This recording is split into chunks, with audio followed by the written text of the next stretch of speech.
नमस्कार साथियों, अद्वैत आईएएस के इस ऑनलाइन प्लेटफॉर्म पे आप सभी का स्वागत है। आइए शुरू करते हैं हमारे अभ्यास कार्यक्रम का इंडियन पॉलिटी स्पेशल क्लासेस जो हम लोग जीएस की कर रहे हैं। जैसा कि आप सभी लोग जानते हैं, अद्वैत आईएएस आपके लिए लाया है अभ्यास कार्यक्रम, जिसके अंतर्गत यूपीएससी और यूपीपीसीएस के कंप्लीट जनरल स्टडी आपको पढ़ाई जाएगी और साथ ही साथ में आपको करंट अफेयर की भी तैयारी यहाँ पर करवाई जाएगी। और इन सभी का जो स्तर है वो यूपीएससी और यूपीपीसीएस के स्तर तक का होने वाला है। तो आप सभी लोग जुड़े रहिए अद्वैत के साथ में।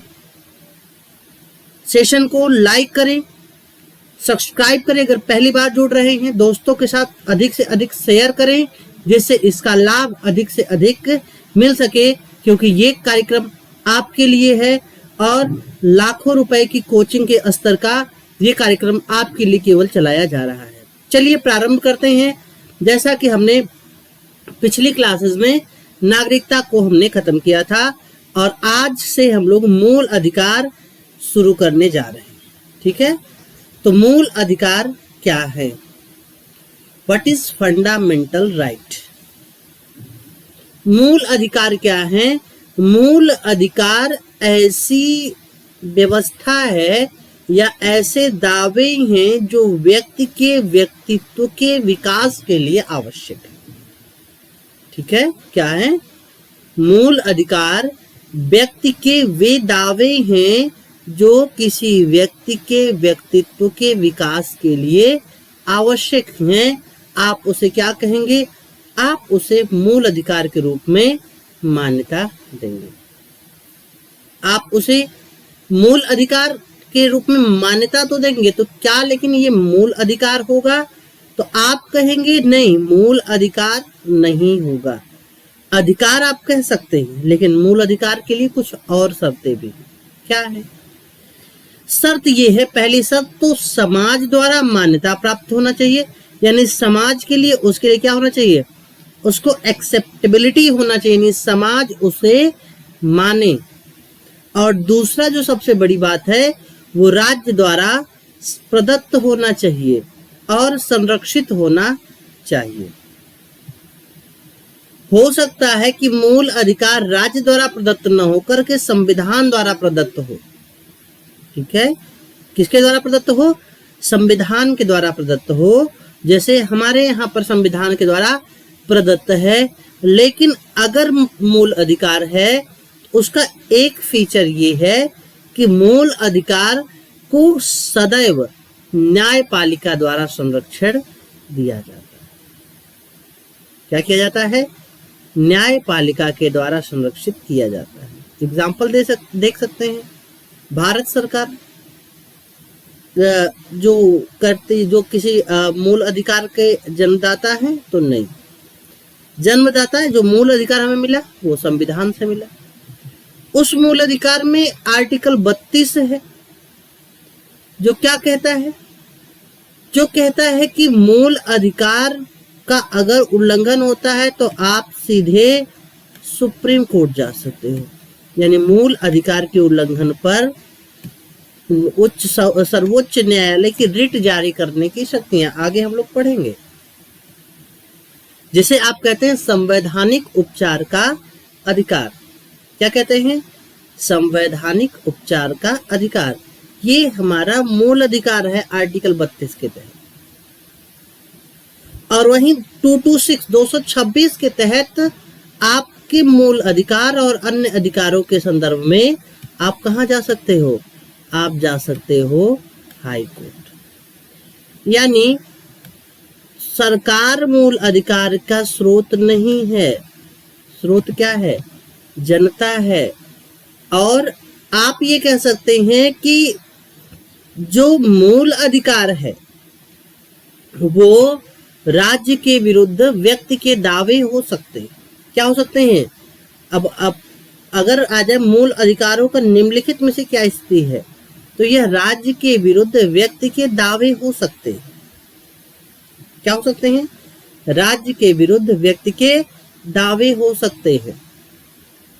ठीक है, अब थोड़ा सा इसे अभी के लिए पॉज करते हैं, क्योंकि अभी हमें काफी लंबे सफर पर चलना है आज के ही सेशन में। और हम लोग जब सेशन को कंपाइल कर रहे होंगे तो हम दो प्रकार के अधिकारों की बात करेंगे। कौन कौन से? एक तो सकारात्मक अधिकार। कौन से? सकारात्मक अधिकार।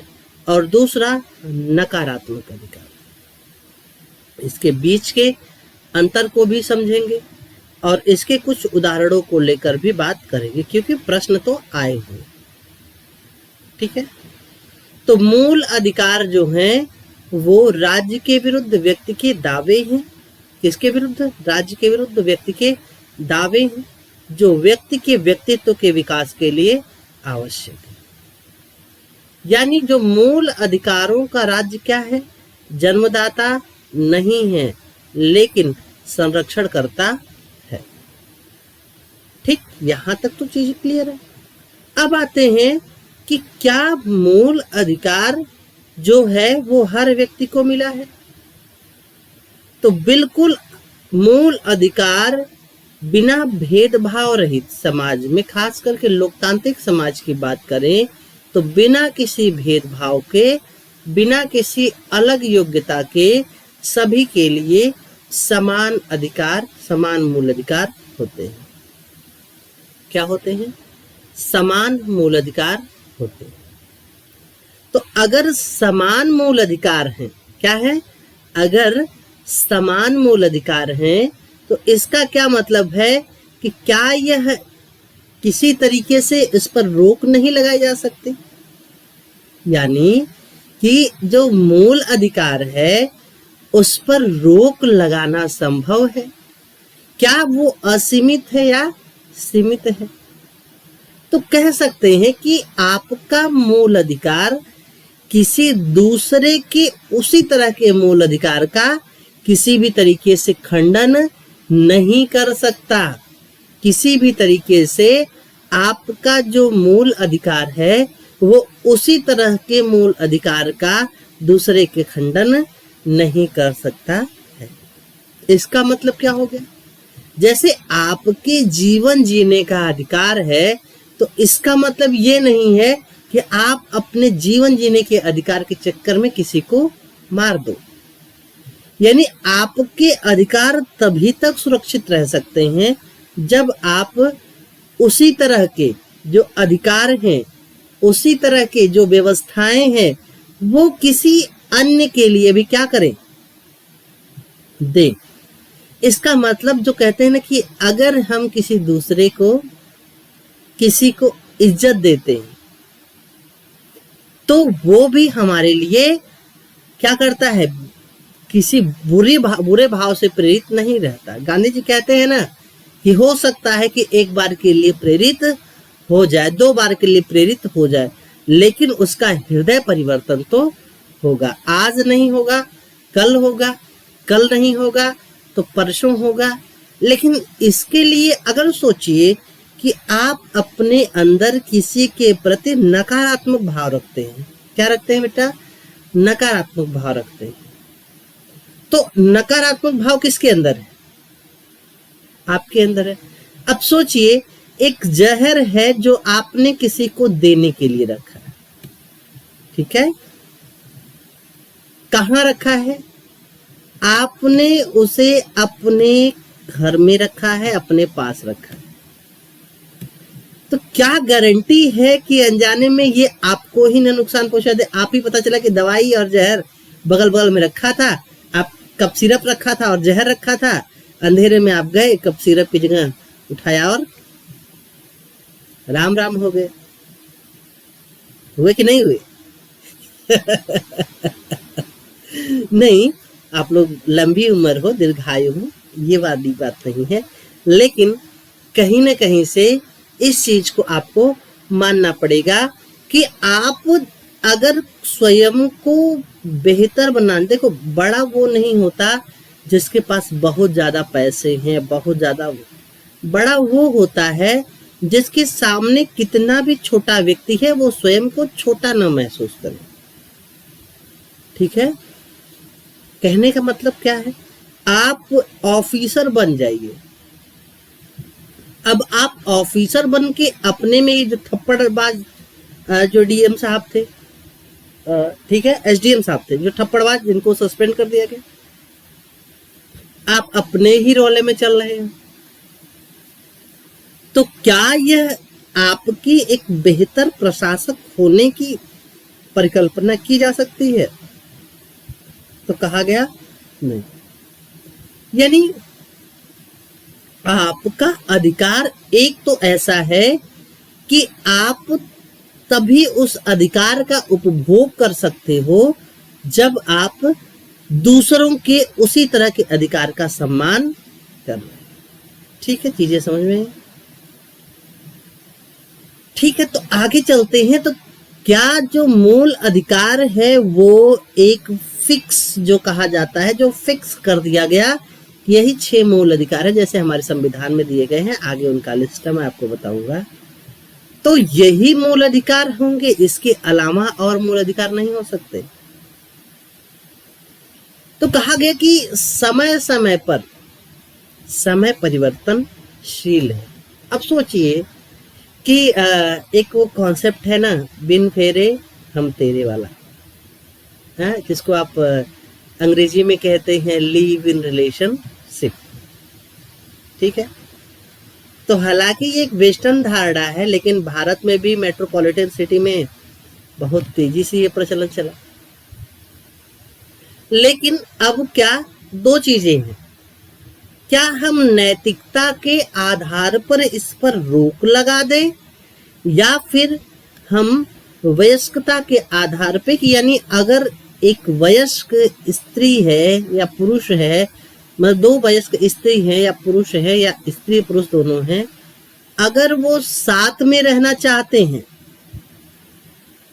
अगर वो साथ में रहना चाहते हैं, तो हम उनके जो व्यक्तिगत स्वतंत्रता का जो अधिकार है, जो पर्सनल लिबर्टी है, हम नैतिकता के नाम पे उसमें हस्तक्षेप करके उसे इलीगल कर दें, या फिर हम उन्हें जो है लिव इन रिलेशनशिप में रहने का अधिकार दे दें।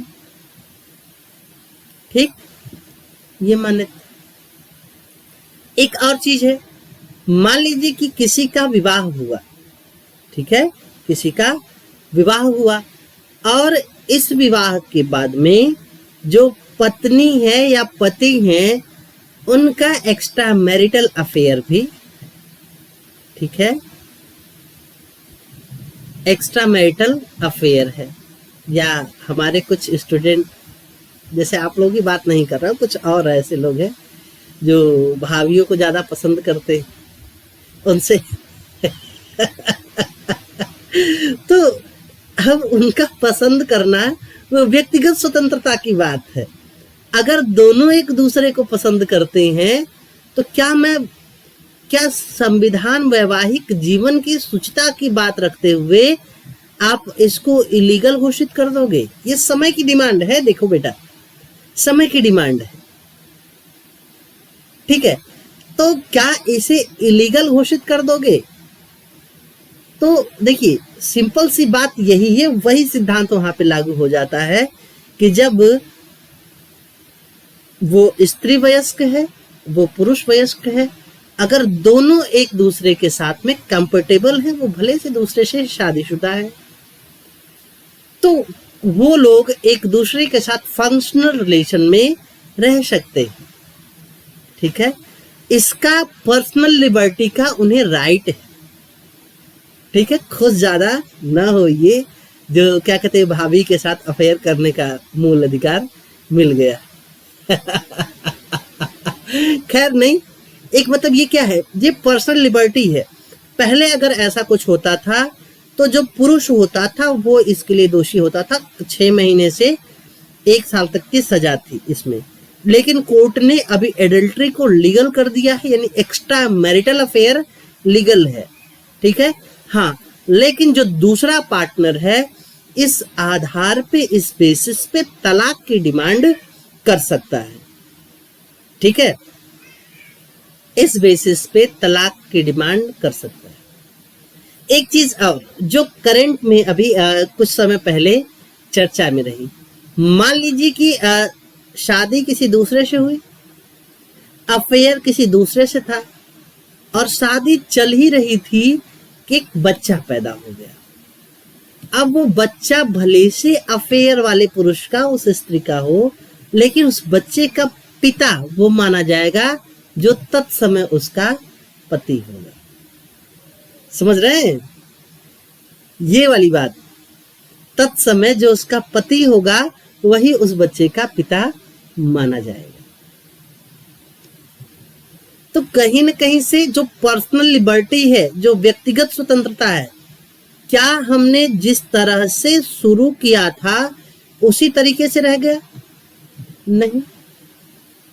क्या जब संविधान शुरू हुआ तो इंटरनेट था? आप कहेंगे नहीं था। तो जब इंटरनेट आया तो इंटरनेट को बाद में आप देखते हैं कि व्यक्तिगत स्वतंत्रता आर्टिकल 19 के क्लॉज 1 के ए में लिखा गया।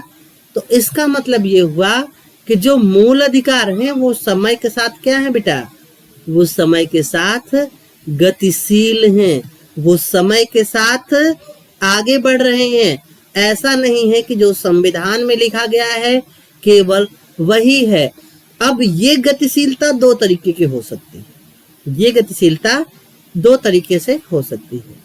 पहला तरीका ये है कि जो संसद क्या करे, उस संविधान में संशोधन करे और संशोधन करके कोई मूल अधिकार जोड़ दे। जैसे 82वां संविधान संशोधन,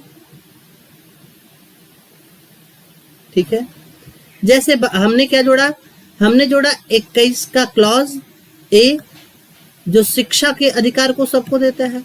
तो ये मूल अधिकार कैसे जोड़ा?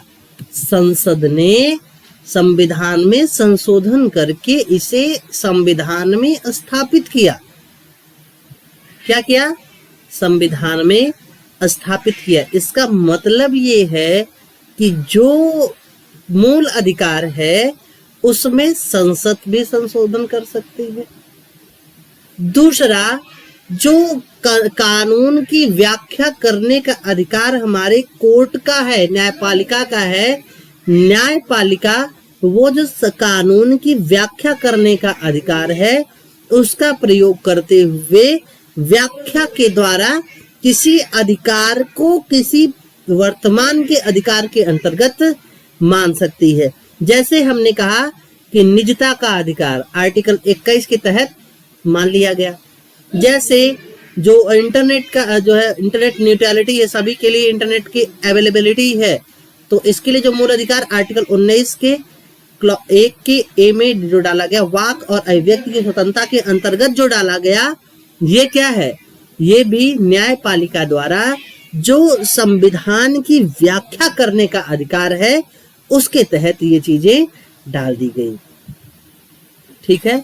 तो अधिकार क्या है? एक तो गतिशील है, दूसरा आपका अधिकार दूसरे के नाक तक। अब तो नाक से आगे बड़ा पेट हो गया, तो कह सकते हैं आपका अधिकार दूसरे के पेट तक। ठीक है।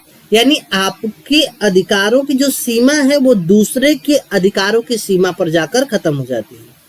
यानी आप दूसरे के अधिकारों का उल्लंघन नहीं कर सकते और आपके मूल अधिकारों का कोई दूसरा उल्लंघन नहीं कर सकता। ठीक है, ये चीजें। और साथ ही साथ हमने ये कहा, ये ऐसा नहीं है कि ये अनियंत्रित है, मूल अधिकारों पर भी युक्त निर्बंधन है। जैसे आपको बोलने के अधिकार है, वाक की स्वतंत्रता है, तो इसका मतलब गाली देने का अधिकार है? नहीं है। ठीक है। तो कहने का मतलब ये है कि आपकी स्वतंत्रता पर भी रीजनल रिस्ट्रिक्शंस हैं। हिंदी में कहा जाए तो युक्त निर्बंधन हैं, जो हम हर एक आर्टिकल को पढ़ने के बाद में उसके युक्त निर्बंधन को पर बात करेंगे। तो ये रहा आपका मूल अधिकार का कुछ जो कह सकते हैं कैरेक्टर, जिसको हम कह सकते हैं। ठीक है। अब आते हैं मूल अधिकार। क्या वास्तव में इसके अलावा भी कुछ और अधिकार हैं? तो जो अधिकारों का सबसे पुराना जॉन लॉक के समय पर हॉब्स के समय पर, बेंथम के समय पर, जो कि वेस्टर्न थिंकर्स हैं, वहां से जो क्राइटेरिया चला आ रहा उसे आप कहेंगे, लॉक ने कहा प्राकृतिक अधिकारों का सिद्धांत। ठीक है, the theory of natural right. तो कहा गया कि यहां पे कहा गया कि देखो, मनुष्य क्या है, हमेशा जुड़वा पैदा होता है। कैसे पैदा होता है? हमेशा जुड़वा पैदा होता है। एक तो वह स्वयं पैदा होता है, दूसरा उसका मूल अधिकार पैदा होता है। एक वो स्वयं पैदा होता है इंडिविजुअल, दूसरा उसका राइट। तो ये राइट किसने दिया? इस राइट ने को दिया नेचर ने। तो इसको वापस कौन ले सकता है? नेचर ही ले सकता है, और कोई वापस नहीं ले सकता। यानी ये जो इंडिविजुअल है, इसके साथ में ये जो नेचुरल राइट है, ये तब तक रहेगा जब तक वो नेचुरली इस धरती पर जिंदा। ठीक है, नेचुरली इस धरती पर जिंदा है। तो यहां पे 3 प्रकार के अधिकारों की बात की गई। कौन कौन से? एक तो जीवन की स्वतंत्रता, एक संपत्ति, ठीक है, तीसरा स्वतंत्रता। जीवन की सुरक्षा, संपत्ति की सुरक्षा और स्वतंत्रता की सुरक्षा। इन तीनों अधिकारों को मिलाकर कहा गया कि ये जो अधिकार हैं, ये लेकर व्यक्ति पैदा हुआ है, और यहीं से उदारवाद का जन्म होता है। जो हमने बताया, जो मैंने बताया था शुरू में, तो उदारवाद का यहीं से जन्म होता है। क्योंकि संपत्ति का अधिकार जब आया तो कहा गया कि देखिए, ये बाउंड्री कर दी गई और कहा गया कि इसके अंदर जो भी चीजें हैं वो मेरी है। क्या है? मेरी है। वो चीज किसकी है? मेरी है। और अगर मेरी है तो मेरे संपत्ति की सुरक्षा करना राज्य का कर्तव्य है। ठीक है, तो मेरी संपत्ति कोई मुझसे ले न। कहा जाता है कि व्यक्ति अपने पिता की मृत्यु भूल सकता है, लेकिन अगर उसकी पैतृक संपत्ति में से किसी ने कुछ हरण किया है तो वो उसे भूल नहीं सकता है। ठीक है, इसीलिए मान लीजिए कोई अगर केस चल रहा है दादाजी से, तो पिताजी से बेटे पर, यानी 2-3 पीढ़ियां हो जाएंगी, लेकिन वो केस खत्म नहीं होगा। तारीख पर तारीख सभी लोग जाएंगे और दोनों पक्ष कहेंगे ये मेरे दादा का है, वो कहेंगे मेरे दादा का है। ठीक है, तो ये चीजें, यानी यहां पर जो नेचुरल राइट की बात है, यानी ये जीवन, संपत्ति और स्वतंत्रता, इन 3 चीजें, ये 3 अधिकार लेकर के व्यक्ति पैदा होता है। और यही क्या है? प्राकृतिक अधिकार। यही है प्राकृतिक अधिकारों का सिद्धांत। ठीक है, उसके बाद आते हैं मोरल अधिकार, जो कहा जाता है ना कि जो नैतिकता के आधार पे जो कहता है क्या उचित है, इसके लिए कोई कानूनी बाध्यता नहीं है, कोई वो नहीं, क्या उचित है उसके आधार पे जो अधिकार है उसे कहते हैं नैतिक चेतना के आधार पे जो अधिकार उत्पन्न होते हैं उसे क्या कहते हैं? नैतिक अधिकार। तीसरा कानूनी अधिकार क्या है? जो संविधान द्वारा या कानून द्वारा हमें प्राप्त है और विधि द्वारा संरक्षित, यानी मूल अधिकार भी एक प्रकार का कानूनी अधिकार है। और ऐसे अधिकार जिनका उल्लंघन करने पर दंड का प्रावधान किया गया हो विधि द्वारा ही, तो उसे क्या कहेंगे? कानूनी अधिकार। ठीक है, आगे चलते हैं, सिविल राइट की बात करते हैं। तो ऐसे अधिकार जो व्यक्ति के, जो राज्य के भीतर यानी किसी देश के भीतर व्यक्ति के व्यक्तित्व के विकास के लिए या सभ्य जीवन के लिए जो स्थितियां आवश्यक हैं, उसे कहते हैं हम लोग सिविल राइट। और ऐसा 2 प्रकार है, 2 प्रकार के। कौन से? एक तो मौलिक अधिकार, दूसरा मानवाधिकार। मौलिक अधिकार का मतलब ये है कि जो किसी राष्ट्र के संविधान में वर्णित हो, क्या हो, संविधान में वर्णित हो, यानी संविधान द्वारा प्रदत्त हो और न्यायपालिका द्वारा सुरक्षित हो। ठीक है, वो क्या है, मौलिक अधिकार। मानवाधिकार आप कहेंगे 10 दिसंबर 1948, 10 दिसंबर 1948 हमने बात करी थी कि यूनाइटेड नेशन की एक संस्था, एक बॉडी है जिसे जनरल बॉडी कहते हैं। आप मुझसे बात की थी UN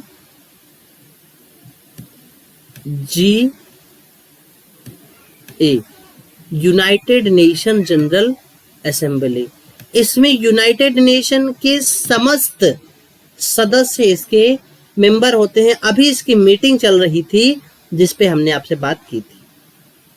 ठीक है, इसने 10 दिसंबर 1948 को मानवाधिकारों की सार्वभौमिक घोषणा की। ठीक है, मानवाधिकारों की सार्वभौमिक घोषणा की।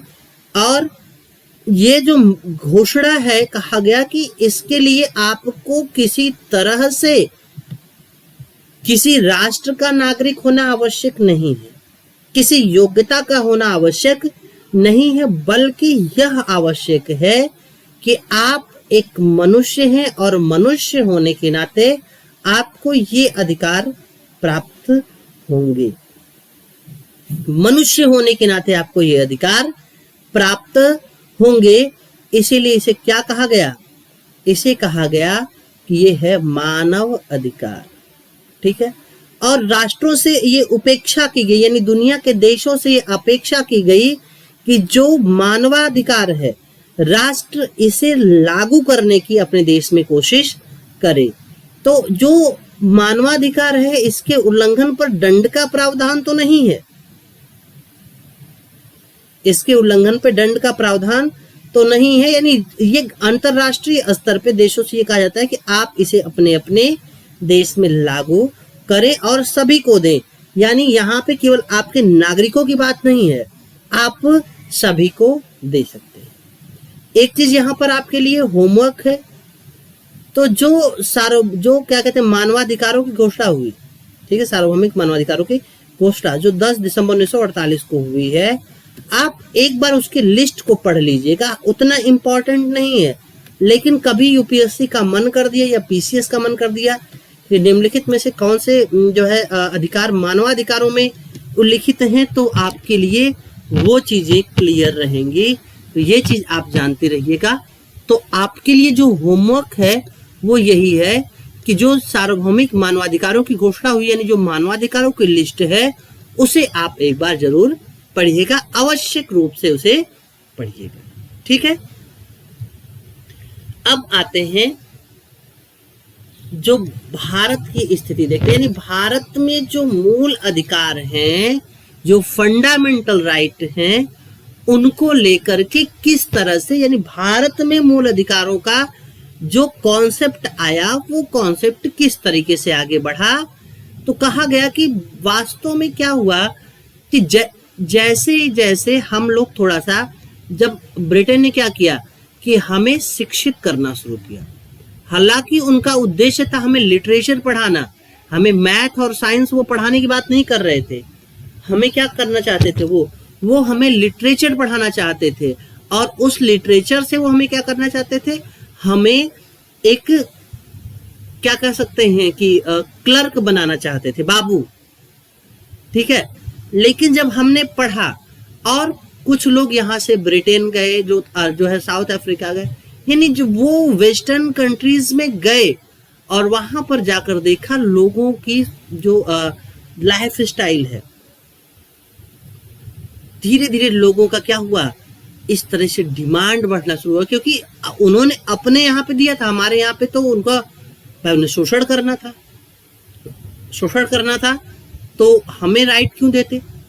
तो कहा गया कि जो धीरे धीरे भारत में ये डिमांड बढ़ने लगी कि हमें भी क्या मिले, अधिकार मिले। जैसे कि नागरिक स्वतंत्रता कानून, जैसे विधि के समक्ष समता, जैसे अस्पृश्यता की समाप्ति, जैसे प्रेस व भाषण इत्यादि की स्वतंत्रता, जैसे जीवन के अधिकार, ये सब अधिकारों की डिमांड हम करने लगे। आप देखेंगे कि 1928 में जो नेहरू रिपोर्ट आती है, उस नेहरू रिपोर्ट में अधिकारों की स्पष्ट डिमांड की गई, यानी लिस्ट बनाई गई कि इस लिस्ट को आप हमें दीजिए, जैसे जीवन का अधिकार, जैसे संपत्ति का अधिकार, जैसे आने जाने का अधिकार, जैसे अपना जो है धर्म मानने का अधिकार। तो उन चीजों का प्रॉपर लिस्ट दिया गया नेहरू रिपोर्ट में, जो 1928 में आई। 1931 में जब कांग्रेस का कराची अधिवेशन आया, तो वहां पर भी हमने एक मूल अधिकारों की व्यापक संकल्पना को एक्सेप्ट किया। तो यहाँ पर देखेंगे जैसे बेगारी प्रथा का अंत, सामाजिक अधिकार, नागरिक अधिकार, यानी जो वोट देने का राइट है उसे और ज्यादा स्ट्रेंथन किया जाए, जो बेगारी है उसे समाप्त की जाए, इन सभी पर हमने डिमांड किया। उसके अलावा 1945 में टीबी सप्रू, तेज बहादुर सप्रू, आप देखेंगे तो सप्रू हॉस्पिटल इलाहाबाद में है, ये यही टीबी जिसको आप कहते हैं इलाहाबाद में जो हमारे बच्चे हैं वो कहते हैं टीबी हॉस्पिटल। तो ये टीबी हॉस्पिटल बेसिकली तेज बहादुर सप्रू, तो इन्होंने एक रिपोर्ट दी थी, बहुत बड़े ये वकील थे, इन्होंने 1945 में एक रिपोर्ट दी थी जिसमें कहा था कि आप एक काम करो, आप जब सभी मुझे रिपोर्ट जो है अधिकार नहीं दे सकते, तो आप दो तरीके, आप उसे दो भागों में बांट दो। एक तो उन अधिकारों को दे दो जिनके उल्लंघन पे हम कोर्ट जा सके। क्या करें? यानी अगर सरकार द्वारा या किसी व्यक्ति द्वारा इसका उल्लंघन होता है तो हम कोर्ट से जाके न्याय की डिमांड कर सकें। और दूसरा, कुछ ऐसे भी अधिकार आप दे सकते हैं जो कि अधिकार तो रहे लेकिन उनके उल्लंघन पे हम कोर्ट में जाकर न्याय की डिमांड नहीं कर सकते। जैसे आप देखेंगे तो भाग 3 यानी मूल अधिकार जो भारतीय संविधान में है, आपको बताया कि आर्टिकल 32 और आर्टिकल 226 आप कोर्ट जा सकते हो, लेकिन वही भाग 4 में जो राज्य के नीति निर्देशक तत्व हैं, वो अगर आप किसी भी तरीके से इसका उल्लंघन होता है तो ये न्यायालय में अप्रवर्तनीय है, यानी न्यायालय द्वारा इसे लागू नहीं कराया जा सकता। ठीक है, तो ऐसा कॉन्सेप्ट सबसे पहले 1945 में सप्रू रिपोर्ट में आया। ठीक है, अगर आप देखिए तो संविधान सभा में तो सरदार पटेल ने, जो हमने समितियां बताई थी, तो मूल अधिकार समिति का क्या किया, अध्यक्षता की, और ये भी कृपलानी ने इसे क्या किया, जो मूल अधिकार उप समिति थी इसकी अध्यक्षता की, और इस समिति ने एक व्यापक अवधारणा दी जिसको दो भागों में बांट दिया गया। एक वो जिसे तुरंत लागू कर दिया गया, एक वो जो कहा गया राज्य धीरे धीरे इसे लागू करेगा। जिसे तुरंत लागू करना था उसे मूल अधिकार नाम से भाग 3 में रख दिया गया, जिसे राज्य धीरे धीरे लागू करना था राज्य को, उसे राज्य के नीति निर्देशक तत्व के नाम पे भाग 4 में रख दिया गया। ठीक है, ये चीजें यहां तक क्लियर है। ठीक है, तो चलते हैं आगे। तो भारत में इतना लंबा चौड़ा मूल अधिकार क्यों रहा? तो एक तो जो हमारे जो स्वतंत्रता आंदोलन चल रहे थे वहां पे खून खराबा नहीं हुआ, बल्कि हमने मानवीय ढंग से, गरिमापूर्ण ढंग से, कानूनी ढंग से हमने लोकतांत्रिक मानवीय मूल्य के आधार पे गांधी जी के नेतृत्व हमने राष्ट्रीय और राष्ट्रवादी आंदोलन चलाए, जिसमें हमने मानवाधिकारों को सबसे ऊपर रखा, मानव की गरिमा को सबसे ऊपर रखा।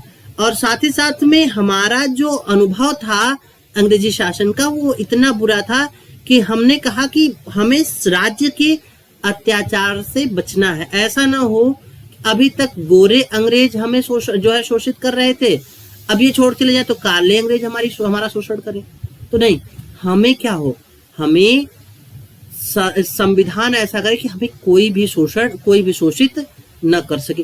तो हमने एक व्यापक अवधारणा प्रस्तुत की, हमने लोकतंत्र को यानी जनता को प्राथमिक माना। हमने देश में जो लोगों के बीच में आशंका थी, जो कहा जाता है ना, जो भारत में विविधता थी, उसको अल्पसंख्यक थे उन सभी को एक सूत्र में बांधा और समाज में सभी वर्गों को एड्रेस करने के लिए, इसीलिए आप देखेंगे अस्पृश्यता की भी बात की गई, अल्पसंख्यकों की भी बात की गई। तो यानी हमारा संविधान सभी को लेकर के, सभी के मूल अधिकारों को लेकर के इतना ज्यादा चिंतित था कि वो समाज के हर वर्ग का ध्यान रखते हुए एक व्यापक मूल अधिकारों की अवधारणा प्रस्तुत किया। और इसके लिए जो प्रेरक थे वो क्या थे? तो जो राष्ट्रीय आंदोलन के दौरान हमारी डिमांड थी, जो हमने दुनिया में और जगहों पे देखा, अन्य देशों के उदाहरण जैसे ब्रिटेन का जो अधिकार पत्र है, फ्रांस की मानवाधिकारों की घोषणा है, अमेरिका के प्रथम 10 संविधान संशोधन जो 1791 तक हो गए थे, जिनके तहत अमेरिकी संविधान में अधिकारों की घोषणा की गई। उसके अलावा यूनाइटेड नेशन द्वारा नागरिक अधिकारों की सार्वभौमिक घोषणा। तो इन सभी चीजों से हमारा जो मूल अधिकार का जो भाग 3 है वो इससे क्या था?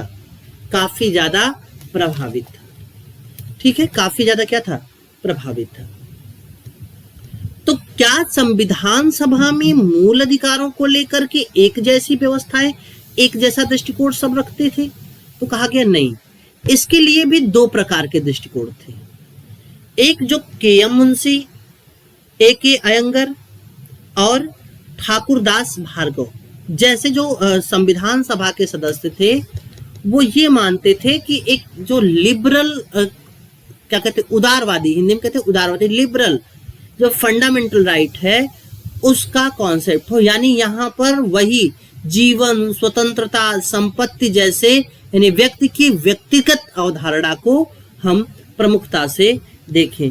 वहीं अगर देखा जाए तो नेहरू, के.टी. शाह, दामोदर स्वरूप, वी.पी. त्रिपाठी, इन लोगों का मानना था कि जो लोकतांत्रिक समाजवादी, यानी जब समाज में न्याय हो, यानी लोगों के बीच में अस्पृश्यता न हो, भेदभाव न हो, लोगों में सामाजिक, आर्थिक, राजनीतिक न्याय हो, तो वो ऐसी बातें किया करते थे।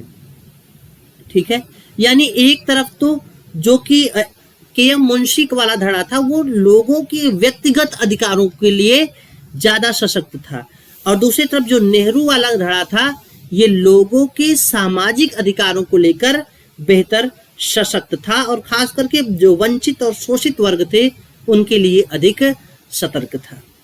तो कहा गया कि हम दोनों को लेकर के, हम जब दोनों में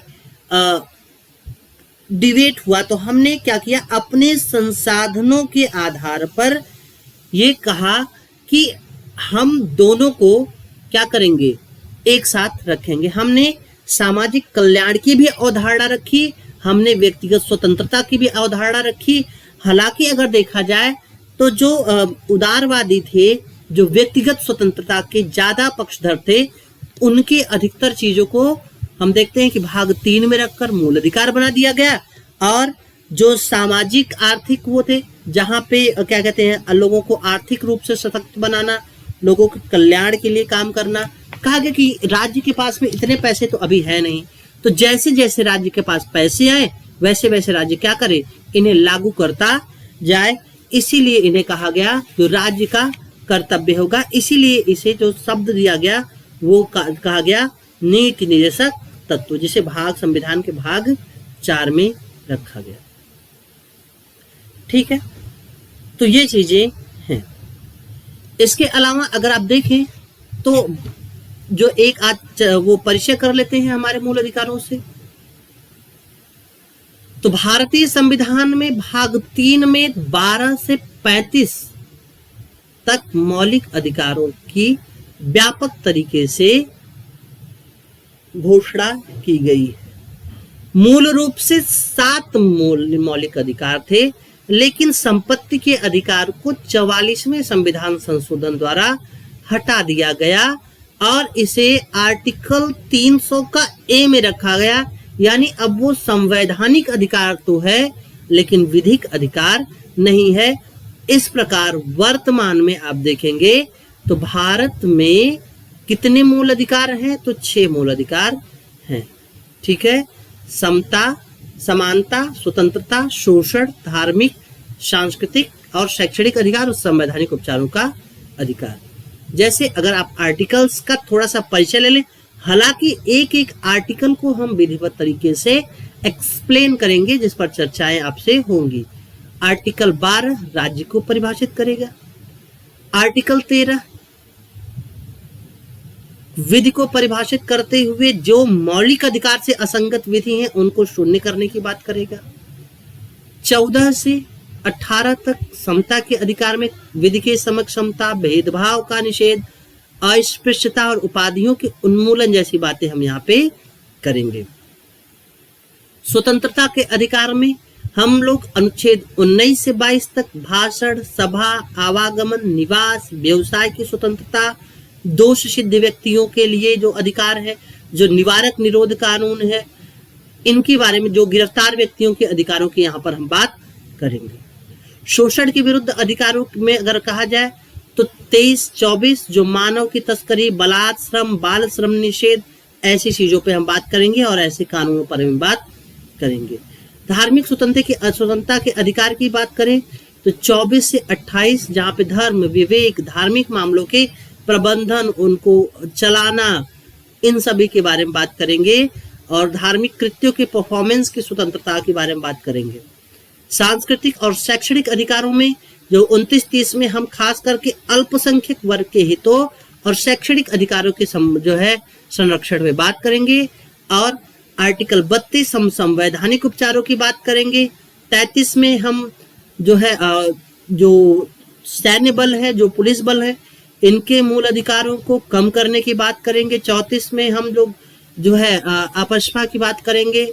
तो हम लोग इस तरीके से एक एक आर्टिकल उठा करके उसको चालू करने के लिए, उसको लागू करने के लिए सरकार द्वारा किए गए कार्यों को देखते हुए तमाम जो है इस पर जो वाद हैं उस पर ध्यान देते हुए हम लोग आगे बढ़ेंगे। क्योंकि कहा जो है, अगर आयोगों के एग्जाम को देखें, चाहे वो एसएससी से क्यों ना हो, यूपीएससी, पीसीएस को भी कोई भी हो, वहां पे इंपॉर्टेंट प्रस्तावना से लेकर के आर्टिकल 51 तक आपको रटा होना चाहिए।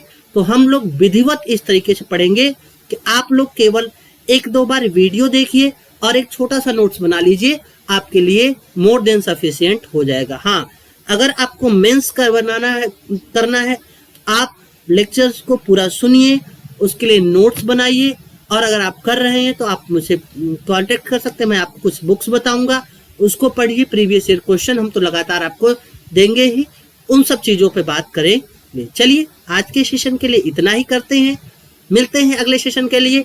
तब तक जुड़े रहिए अद्वैत आईएएस के साथ में। लाइक करिए हमारे सेशंस को, अपनी भावनाओं को कमेंट में हम तक पहुंचाएं, अपने दोस्तों के साथ शेयर करें, जिससे हम अपने ये अद्वैत आईएएस का जो हमारा जो एफर्ट है वो अधिक से अधिक लोगों तक पहुंचे और जिससे हमारा थोड़ा सा मनोबल बेहतर हो। चलिए, नमस्कार।